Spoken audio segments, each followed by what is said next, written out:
All right, you guys, welcome, welcome, welcome. I haven't been live with one of my athletes in a couple months, I feel like. I don't know why, I've just been slacking. There's plenty to celebrate, and I'm super excited to celebrate Mary Liz Olazabal. Welcome, Mary Liz. Thank you.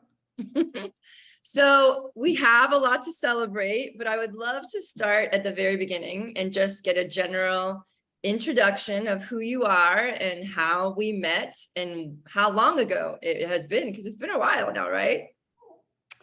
So, yes, I'm a teacher and I'm a mother of two. And about 4 years ago, I was teaching and two of my colleagues signed up for Erinne's Mighty Mujer 3-month get ready to do the beginner try program, yeah. So I kept thinking, I can't do this in the morning, it's too early to get to work, forget it, it'll never work, but every morning they came in and they were like beaming. They were like all fresh looking and full of energy, and I was so jealous. So I started training for that Mighty Mujer, and then the week after Mighty Mujer, or maybe 1 week before, I did a week with you, a week trial. But at Mighty Mujer, I hurt my foot, and because I did too much too fast, and no coaching guidance. No coaching guidance. So I ended up starting with Erinne, but never doing the runs, and doing aqua bike for 2 years. And I mean, that was good for me in that that's what I hate. I hate swimming and I hate biking. And so it's good to focus on those, but it didn't make me love triathlon. And I didn't feel like a triathlete. I never felt like a triathlete. And then once I started this year and, my foot was feeling better and I was able to run, I started with the Mighty Mujer again in December this year. And since then I was doing the sprints and feeling great. And, but then again, you get that peer pressure and you don't feel like a triathlete unless you do something a little longer. So my reasons for going longer they weren't the best reasons, but it was why. Okay, so I have to correct you though, because we know each other from way before that. Oh, yes. So back in, what year was that? I don't even know. How old was Lily, your daughter, when she took maybe 12 or 14 or? I think she was like 12 or 14 years old. So what year would that be? Because I don't remember the math, but. I don't know. I can't do the math right now. She's 21. So it was like 10 to 12 years ago. Yeah. Your daughter was in one of my kids' camps. And I remember her because she was such a rock star and we had so much fun. And then she also ended up joining us when you came back too. So we've known each other for a long time. And yes, you came to me and you were injured. You had, that foot injury. So I encourage you to join us anyway. And like she said, like Mary Liz said, to work on her bike and her swim, especially because those were things that she struggled with and she wasn't feeling confident. And although the journey to getting better enough to run took a long time, 2 years, it was 2 years, right? Or a little extra. A little extra. Yeah, a little extra. Before, and I've only been doing this since last December, almost a year.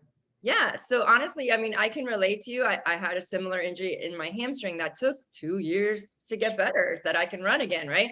So I want to commend you on letting your body do what it needed to do and putting in the time to really do the strength and the biomechanics and the toe yoga and the stretching and the everything that it took for you to get there, because it was a long journey. I mean, can you speak to that a little bit? Like what it took? Like, because I know you went to physical therapy like 3 or 4 times a week. You were doing your homework on a daily basis.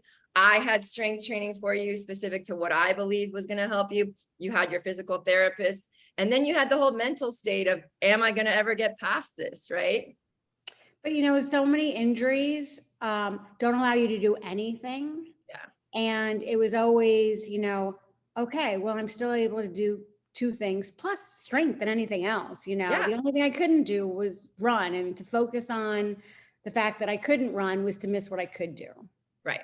So. Yeah, so way to go. I'm super proud of you for that, because a lot of people would just never even continued on the journey and said, forget it, it's never going to happen. You're right. Or they would, whatever, they would have thrown it in the towel. So I want to commend you on sticking with it.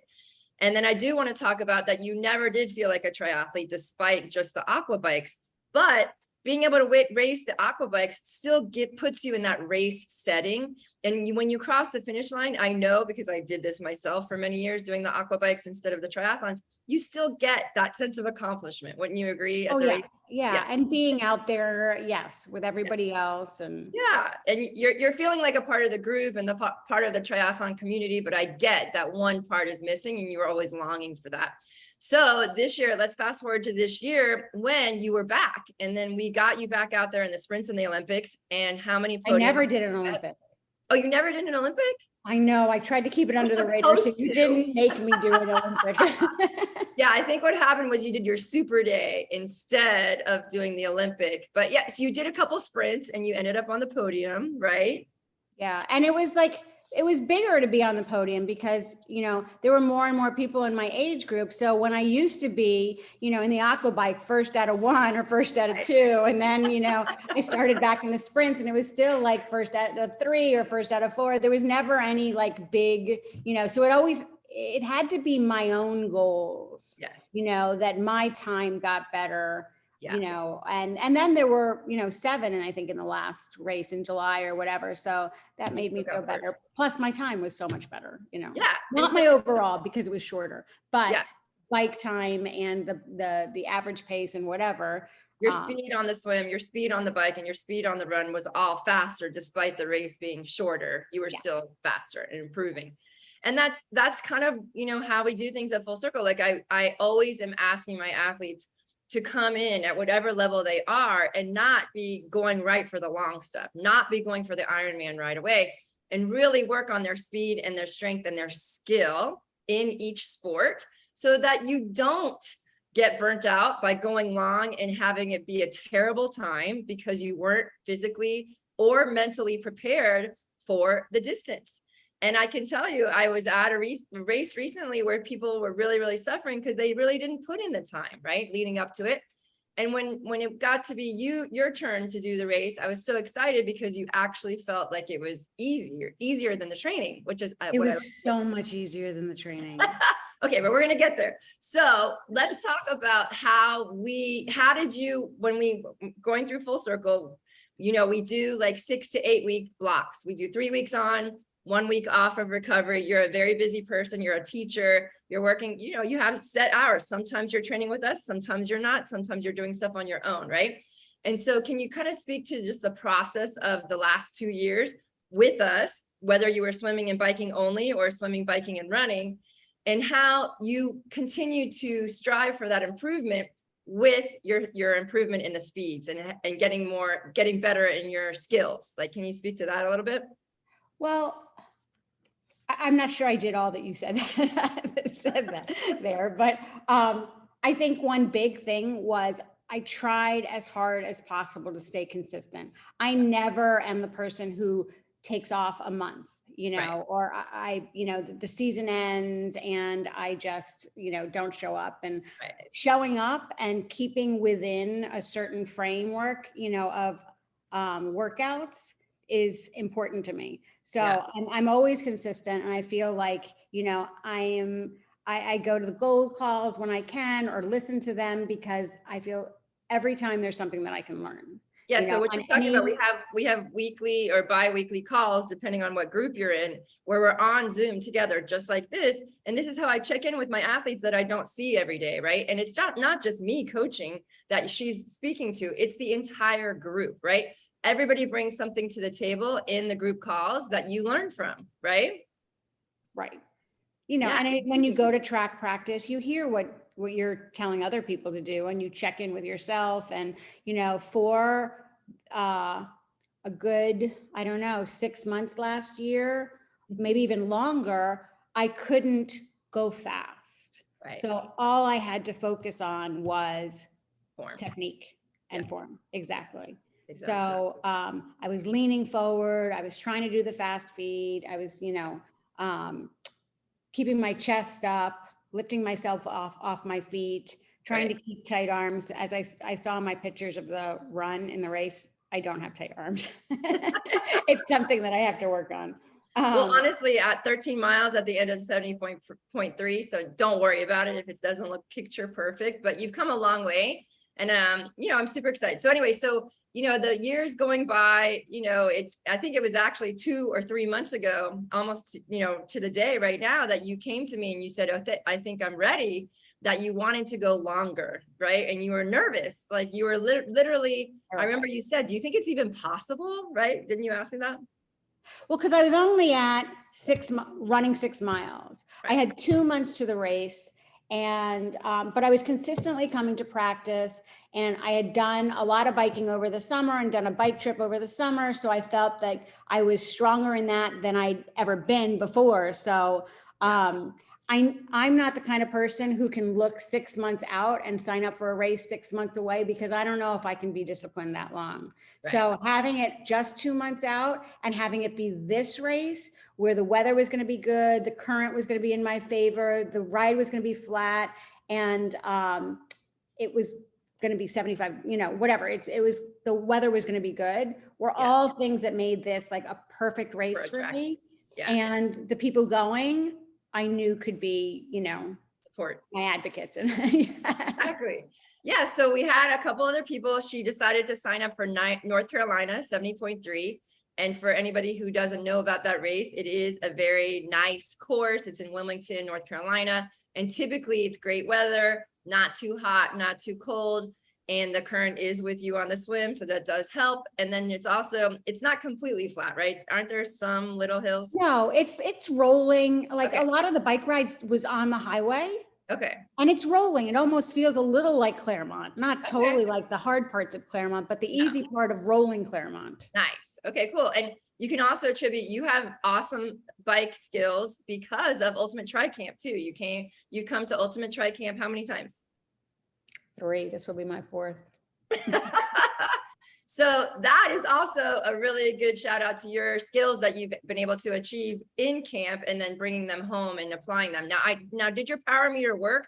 We've been working. Yay. So did you use your power in the race?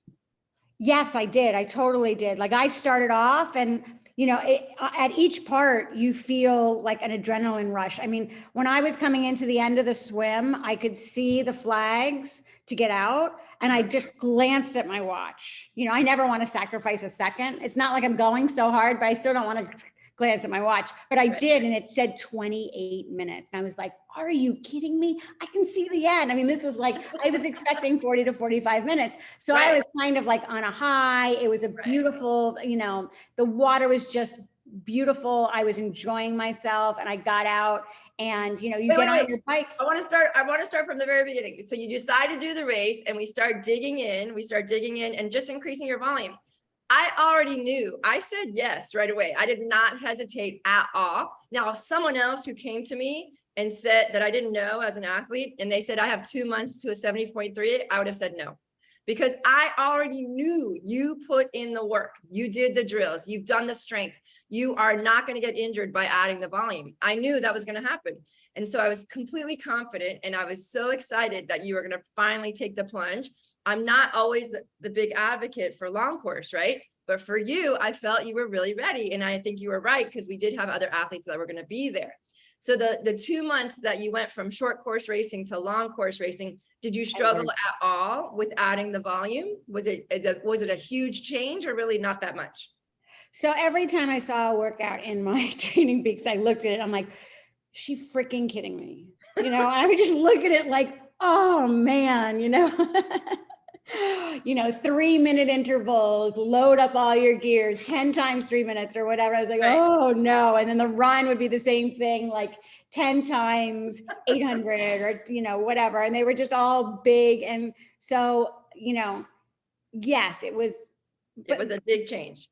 It was a bit of a change. Okay. Yes. But how did you feel? Some days doing two things a day. And I really did that because I need a day off. Yeah, 100%. I can't go 7 days a week, even with just a swim on Monday, I need more of a break. So often I would take Wednesdays off Awesome. And then I would put the swim on a different day. So then Okay. I'd have a double workout on Tuesday and a double workout on Thursday. Thursday or whatever. I love that. I love that. You got to know what works for your body. And the fact that you were able to take 2 days off a week is huge. I mean, that's great. If that's what worked out, or one whole day. Ideally, that swim is surrounded by something that's maybe a little bit harder because the swim is not as taxing on the body, but good for you for taking care of yourself that way. So the volume did increase. Did your nutrition change at all during that time? Yeah, I hadn't been one to ever eat before a workout in the morning. Only on Saturday and Sundays would I eat before Yeah. a workout. So yeah, I consistently would have, an egg or two and a half of avocado or Yeah, you half a had the sweet best breakfast. potato and- Honestly, you implement my nutrition strategies like perfectly. I can't, recommend more of what you do. Like your whole pre-race plan, I was like, perfect, perfect, perfect, perfect. So I want to commend you on that. I've been listening to you for a long time. I know, but it works, right? So this is my whole point. Okay, so we make the decision. You go longer. Yes, it's more work, but we are taking care of yourself in the form of the nutrition, and you're trying to keep some kind of balance, right? And I scheduled a massage every other week. Yes. Um, Who did you have a massage? Was it Jeff? Oh, Jeff, he was just awesome. I mean, he increased my flexibility so much. I wasn't able to turn my neck. Like the bike was really taxing. The Yeah. bike and the open water swimming and those up, things yeah. really hurt my neck. Yeah. And he really helped with my mobility. Yeah, so Jeff Lindsay is our in-house massage therapist in Miami. He's a rock star. We love him, and he is amazing. Now, it can be a little painful at times, but the cool thing is the more you do it, the better it feels, right? He actually releases the muscles and gets you, like you said, more mobile and more functional. So right. good. So over the 2 months, I had one every other week. So I had That's 4 awesome. over the 2 months. Okay, I love it. Okay, so then you're getting ready for the race and you send me your race plan. And like I already mentioned, it was really dialed in. We had your power numbers, right? And I think it was really helpful for you to see what happened to the other athletes that were in Cozumel, right? Cozumel 70.3 happened and it was really a struggle. I mean, we had so much heat. But we had some athletes that had trained and were ready to go, but they did make some mistakes in their race, during the race by pushing too hard on the bike and then not being able to deliver on the run. That was like Coach Dennis, right? He had that happen. And I felt like just you learning about that really helped you. That was in the back of my head the whole time. Yeah, so that reinforced the whole thing about when I talked to you guys about holding back, looking at your numbers on the bike, right? So all in all, when you were going into the race, how confident with you? I mean, I read your race report. You had really low expectations about a time. I mean, your time goal, I think, was like sub 7, right?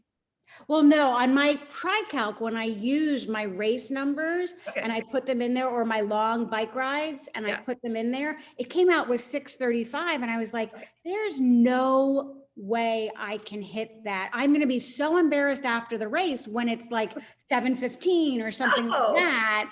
And I'm like, these numbers are crazy. No, that's right. You sent me that and I thought that was right on. Actually, I thought that was perfect. Like, I thought that was a perfectly placed time, because it gave you a little wiggle room, honestly. So we use the app called TriCalc3, www.tricalc3, the number 3, and it's a race predictor, right? And honestly, it just helps you plan out your nutrition. It helps you kind of create a timeline in your head for the actual race distance and how long it's going to take you, right? So I use this as a tool, and we actually sometimes will even pick a time, a race goal time, and work backwards from that to help you achieve the goal. But for you, I thought that 6:30 was really ideal. Okay, so you get to the race and the conditions are like freaking perfect, right? Would you say that? I mean, it was cold in the morning. It was 55, 56, 57 degrees. Well, for and us, Miami, I only had a fleece and my flip-flops.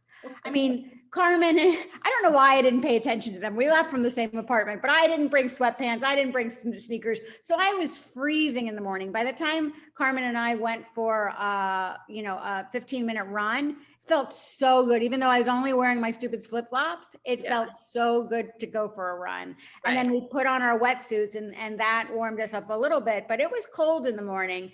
And, and people around were saying it's going to feel nice and warm in the water because the water was 71 degrees. Nice.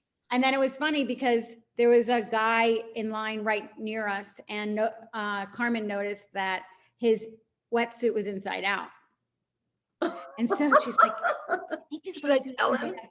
So they were trying to change him, and he's like, "Oh, it doesn't matter, it doesn't matter." But we were so far away from the start, still, Right. So we got him to strip, and we put it, but it made, you know what? It took some pressure off of me that we're all just, Right. Exactly. feeling our way, Yeah, oh my God, that's hilarious. I'm sure he's thankful. I'm sure he's thankful in the long run that you helped him change into an inside out wetsuit. Oh my gosh, that's hilarious. But I did my breathing exercises before I got in the water, that, Yeah, the Wim Hof, the I Wim did it Hof like breathing. Yeah, four times through, love it. and I was just saying, just enjoy it. Just enjoy the day. We had talked in the chat about when you're swimming, just think about the swim. Swim. Yep. Just think about your swim. And I count all the time to Yes. make me focus just on one stroke at a time, Right. stroke at a time. So I'd count 1, 2, 3, 4, 5, look, 1, 2, 3, 4, 5, look, because Right. I go off, Of course. I go off course, and I didn't want that to affect Right. when I go off course, then I start to panic. Okay. When I'm someplace and everybody else is someplace else, then I'm panicked. Yeah. Okay, so makes sense. So now let's bring us back to what you said before about how you glanced at your watch as you're coming out of the swim and you noticed the time and you could not believe it. Like what went through your head? Like you were just like so psyched. Yes. I'm like, this is phenomenal. What a great day. It was easy to come in. I could see that the dock was free. People had talked about, it's hard to get out because it's just 2 or 3 ladders to get out of the water, but they were free, and everything was going pretty easily. They had strippers. I didn't use the stripper because it was cold out, so I figured I'd keep my suit on a little longer. Yeah, that makes sense. So when I got into transition, it was a long run because they made you go all along the bottom of transition, all along the side of transition, and then in, I guess, to balance it for the people who were parked in the back. Got it. Yeah, that makes sense. Yeah. So I got into transition, I was going for comfort. So I put on sleeves because I knew it was going to be cold. I put on my shirt. The sleeves took forever to put on. Carmen said the same thing. They don't unroll very quickly on wet skin. No, but my shirt had all my nutrition in the back, changed my shoes, got on my bike, and I took off, and my power was sky high. It was like 145 at the beginning. And I just kept saying, whoa, whoa. Hold back. Hold back. Whoa. Bring that horse back. Rein it in, just right? Just enjoy it and eat. Yes. Eat. Because you said the first 15 minutes, eat. So I had Go Macros on the bike. I had gels, and I had the shoes, the Flip blocks. Yes. Okay, perfect. Yeah.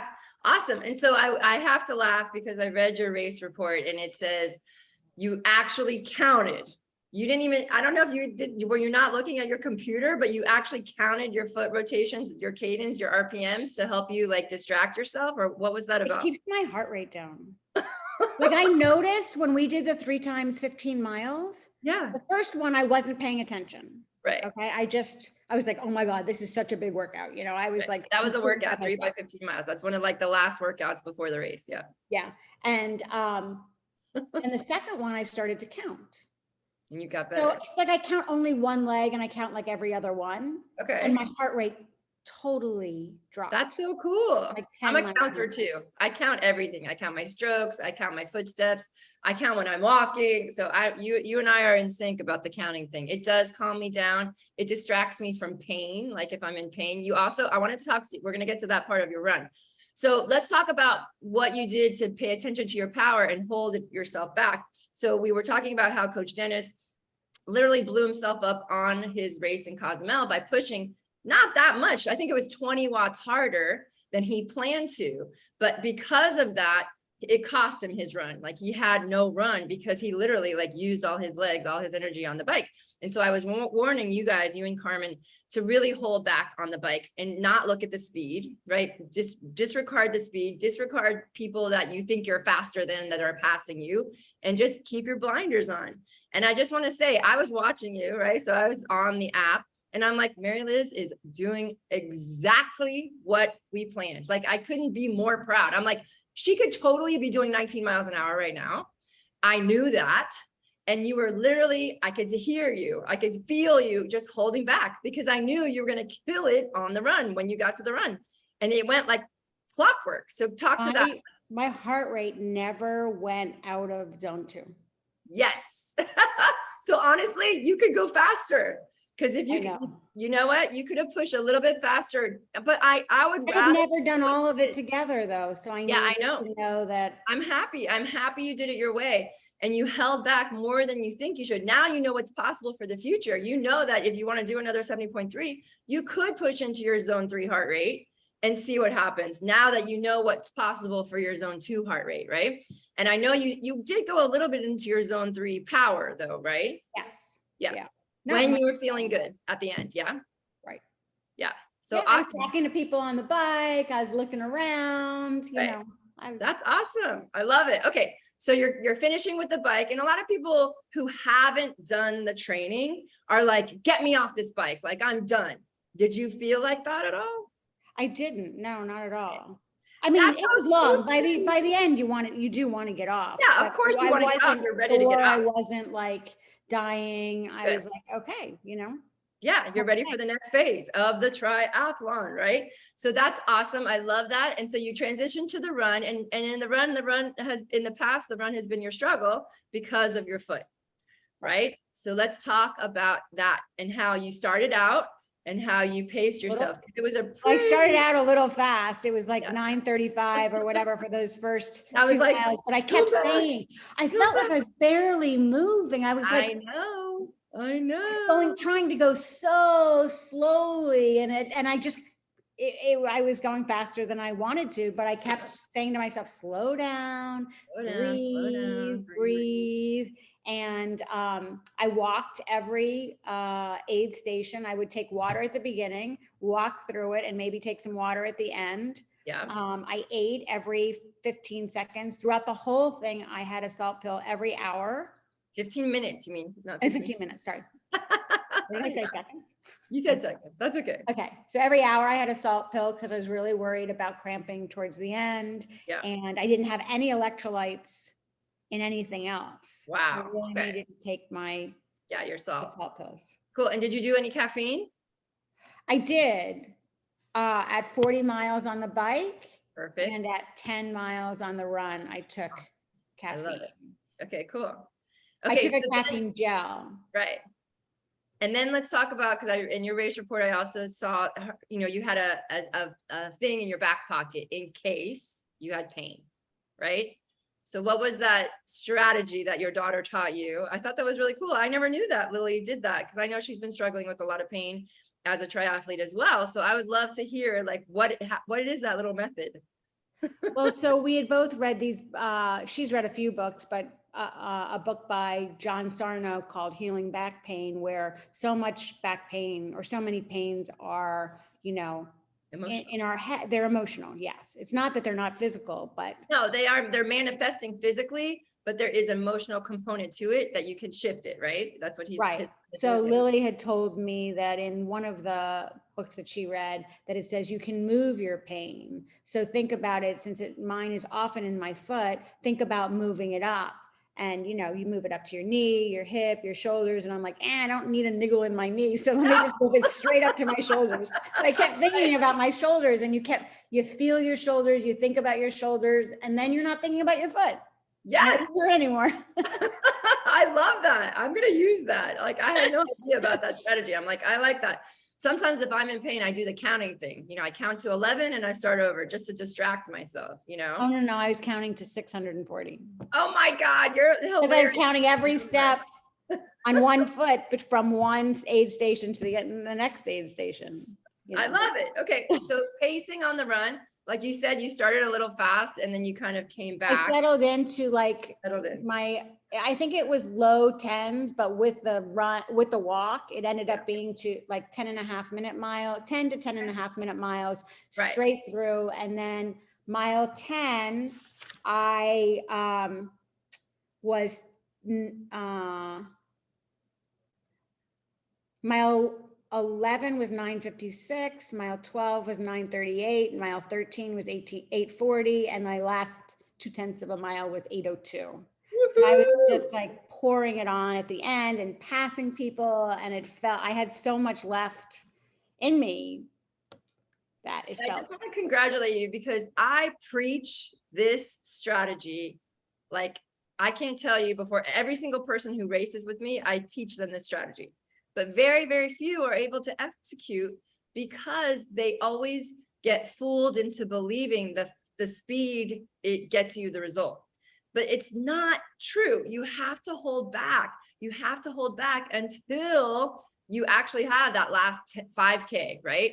Then you can really let it go. And then as you keep training and racing and doing the race distance again, you can kind of play with that and make it shorter, make it where you're picking up sooner and sooner and sooner, right? But how good did it feel when you crossed the finish line? And speak to the part where you said it actually felt easier. The race actually felt easier than the training that you put in. It's the first time I've had fun in a race. Oh my God, Mary Liz, that's so awesome. I love it. I loved every minute of it. I enjoyed the run. I mean, the first 2 miles and the last 2 miles aren't all that pretty. Well, the last mile the mile 2 and 3, and on the way back, the last 2 before the last mile, they're kind of through this on this nasty road and, on the course. But the rest of it is like through this neighborhood where there are lakes along it and there are trees and people are out and they're playing music out of their car and there's loads of people on the road and there's people, so many of our Sunday runs, our long runs are all by ourselves. Yeah. So and it's an out and back course. So you're seeing people that are running with you and you're seeing people coming the other way, whichever way you're going. So it's just, there's camaraderie out there and That is awesome. I'm so psyched for you. And I just want to say that the reason why you felt so physically fit to do the distance is because of the 2 years you spent doing short course. Like, there is a direct correlation there. Okay. So I want to encourage anybody who wants to go long, please take the time to learn the skills, learn how to pace yourself. So what Mary Liz did was pace herself, literally pace the intensity of her swim, pace the intensity of her bike to do what she could do to a certain effort to then have the strongest run she could have off the bike. And of course, nutrition plays a huge role in it. It's not just the pacing, but you trained it. You trained your nutrition and you trained the pacing. And that's what doing those intervals is for. Like, if people think, oh, why do I have to do intervals? Intervals, no, I don't want to do that.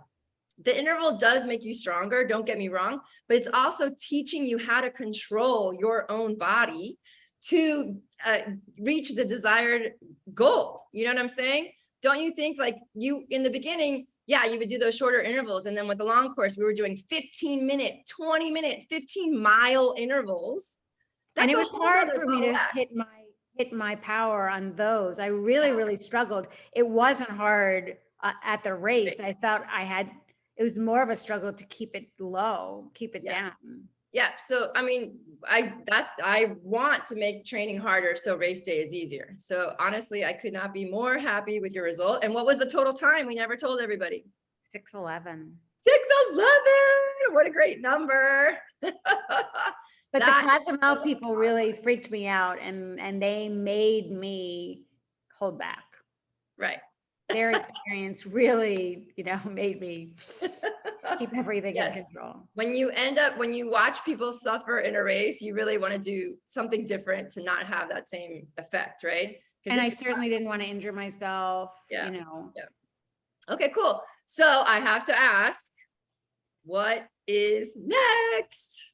I don't know. Maybe showing up at practice could be next. Honestly, I'm a big fan of recovery. I didn't want to see you for the first week back. I still haven't seen you. I watched thinking you were going to show up at swim the other day, but you didn't You show were up. thinking, I was like, so "He's gonna be there." early. Like, she didn't, I know it's so early, but I'm like, no, she needs some time. I'm going to give her some time. So is there any plans for the future? What are you thinking? What's next? I don't know. I sure have spent a lot of time looking for other perfect condition races, 70.3. But, Right. you know, there's a lot of factors that need to go into it because the training is, you know, the other thing that was great about the training is that I could do most of it during the summer, like leading up to August. Yeah. And then there's so many holidays at school In the beginning. in the first, yeah, Right. in September, that really helped. So honestly, like if you're going to go long again, I would time it out, like, and to do it in the beginning of fall again next year. So maybe like Augusta or maybe something like that. No, But Alaska doesn't have good conditions. It's hot. well, actually 2 years ago they had like perfect conditions, but there's other races. There's so many new races in Ironman, right? And maybe even not even an Ironman brand 70.3, you know what I mean? But all right, well, I am so proud of you. Is there anything you would like to share? Half What? marathon coming up. Wait, I didn't hear you. What'd you say? I have the half marathon coming up. Oh, the half marathon. Cool. Do you have a goal time for that? No, I haven't even thought about it. Okay, Because awesome. my last half marathon I did was 17 years ago, and I think my time was 2:19. All right, well, I think we're gonna go for a PR for that. Let's do it. I bet you're totally there for sure. For sure, we can get a PR from our 2:19, given your run skills right now. All right, well, is there anything you'd like to share with anybody who is thinking about perhaps joining Full Circle? Well, there are so many reasons to join. It's like a full life, you know, it touches every aspect of your life. I love exercising outdoors, and I never did. I was always a gym exerciser, Right. but you know, standing in place on a machine versus, you know, biking on the bridge, or you know, running through on Key Biscayne or whatever. There's no comparison. No comparison. I really love taking advantage of Miami and our year-round good weather. You know, the people are incredible. Yeah. You just feel good when you tackle big things. Yeah.